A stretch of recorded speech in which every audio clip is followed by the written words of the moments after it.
जयराम जी की दोस्तों, ज्योतिष एवं कर्मकांड की अनंत बातों को आप सब सुनते हैं।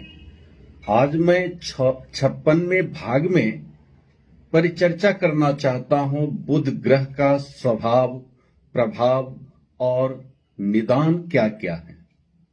दोस्तों, ज्योतिष जगत में जो नवग्रहों की खोज हुई उसमें व्यक्ति का सूर्य के बारे में जाना, चंद्रमा के बारे में जाना, मंगल के बारे में जाना। व्यक्ति के पास जब तन हो जाता है, जब व्यक्ति के पास मन बढ़िया हो जाता है, जब व्यक्ति के पास सामर्थ्य बढ़िया हो जाती है, तो व्यक्ति को सद्बुद्धि की आवश्यकता होती है। यद्यपि इस संसार में जितने भी जीव हैं, सबके पास अपनी अपनी बुद्धि होती है, किंतु उचित बुद्धि और वो बुद्धि जो सार्थक हो, इसके लिए हमें बुध ग्रह का अन्वेषण करना होता है।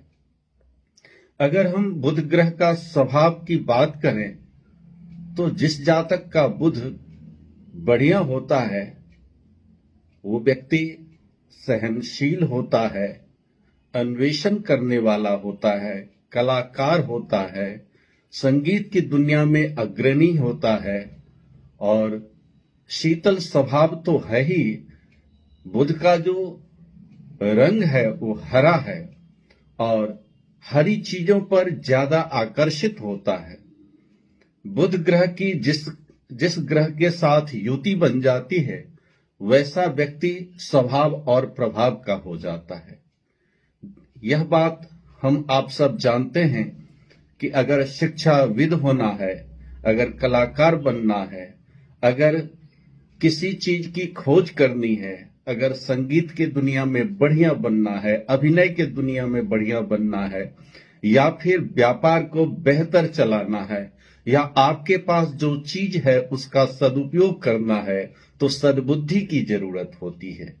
और इन सब चीजों की जानकारी हमें बुध ग्रह से मिलती है।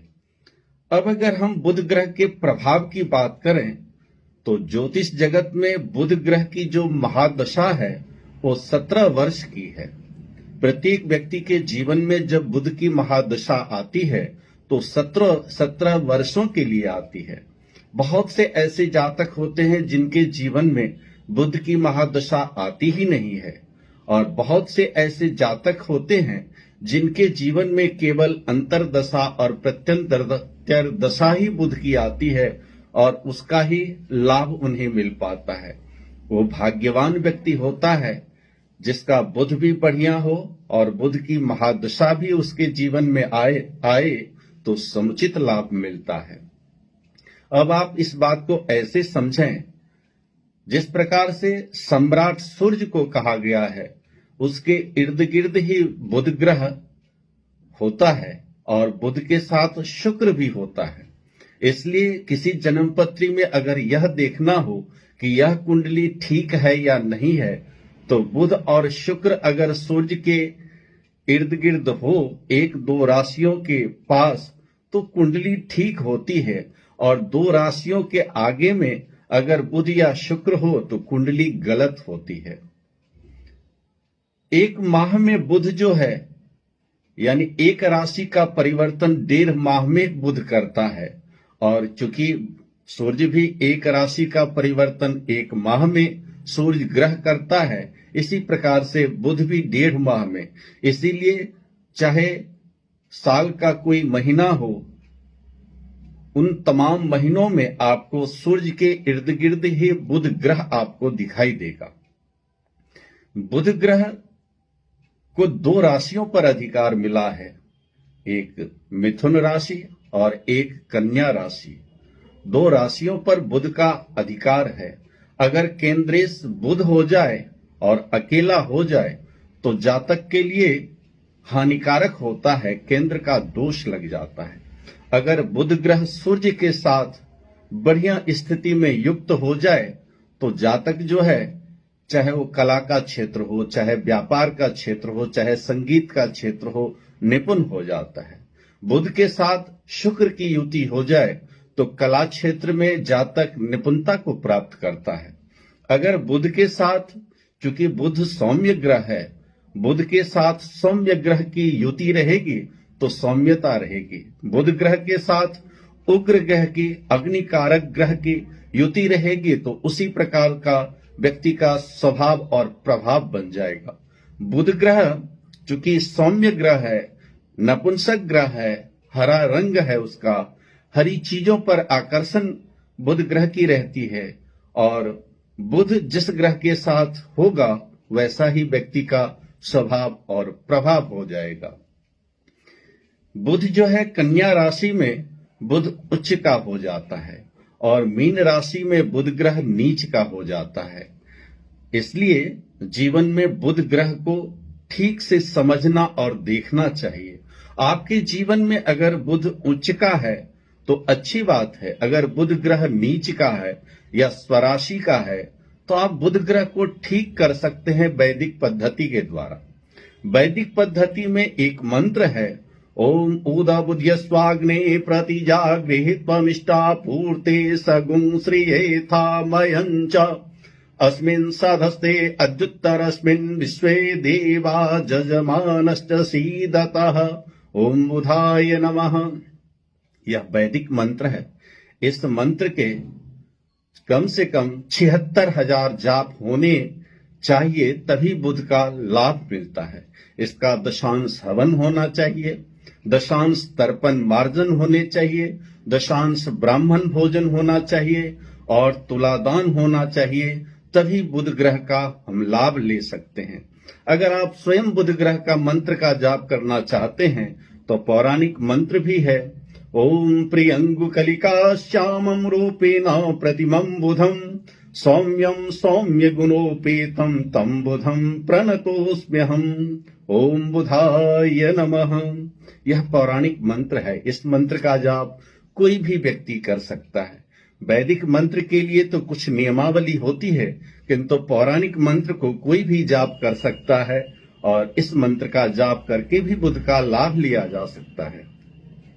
बुधवार के दिन बाजरा पक्षियों को खिलाने से, बुधवार के दिन ओम गंग गणपतये दुर्वा यानी 108 दुर्वा इस मंत्र से गणपति जी को अर्पण करने से भी बुध का लाभ लिया जा सकता है।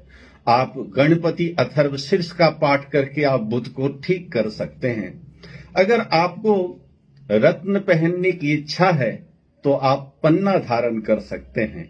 पन्ना रत्न को परखने के लिए जो शास्त्रों की विधि है, जो ऋषि महर्षियों ने विधि बताई है, अगर रात के समय टॉर्च की रोशनी पर अगर पन्ना को देखा जाए तो झाई कलर का होगा, उसे वास्तव में पन्ना कहा जाता है।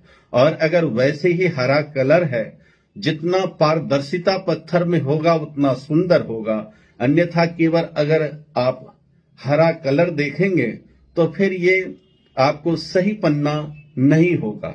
इसलिए जब भी पन्ने की परख करनी हो तो रात्रि के समय टॉर्च की रोशनी पर इसको परखें तो सटीक पन्ना आपको झाई कलर में विदित हो जाएगा। पन्ना रत्न को कनिष्ठिका उंगली में बुधवार के सायंकालीन किसी पंडित जी से शुद्ध करा करके और तब जो है इस अंगूठी को स्वर्ण में धारण करनी चाहिए।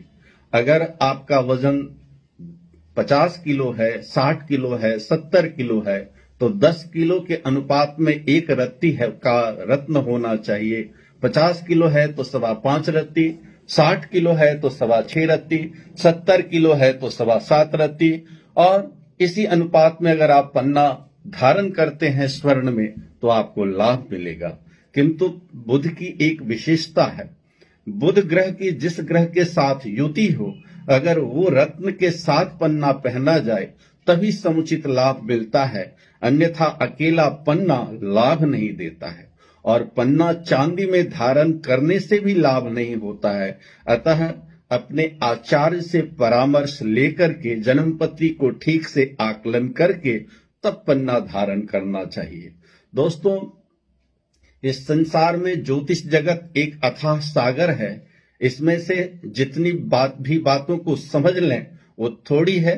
मेरा प्रयास है आप स्वयं अपने अनुभव की कसौटी पर इन सब चीजों को समझें, ताकि आप जब रत्न खरीदें, जब आप उसका अनुष्ठान कराएं जब आप बुध ग्रह को समझना चाहें तो उसका स्वभाव, प्रभाव और निदान, ये सब की जानकारी आपको होनी चाहिए, क्योंकि आप जिस प्रकार से पढ़े लिखे लोग की परिभाषा पढ़े लिखे लोग ही समझ सकते हैं, अनपढ़ नहीं समझ सकते हैं। अतः जीवन में आज हमें अनंत चीजों की जरूरत होती है। ज्योतिष वो विद्या है जिसके द्वारा हम वर्तमान, भूत, भविष्य को जान सकते हैं, और इसको जानने के लिए कुछ अनुभव व्यक्तिगत हमें स्वयं जानकारी होनी चाहिए। अतः मेरा प्रयास है कि हमको आपको छोटी छोटी बातों से अवगत कराएं जो आपके जीवन में काम आए। इसी के साथ मैं आज अपने शब्दों को विराम देता हूं। अगली भाग में अगले ग्रह की परिचर्चा करूंगा। जयराम जी की नमस्कार।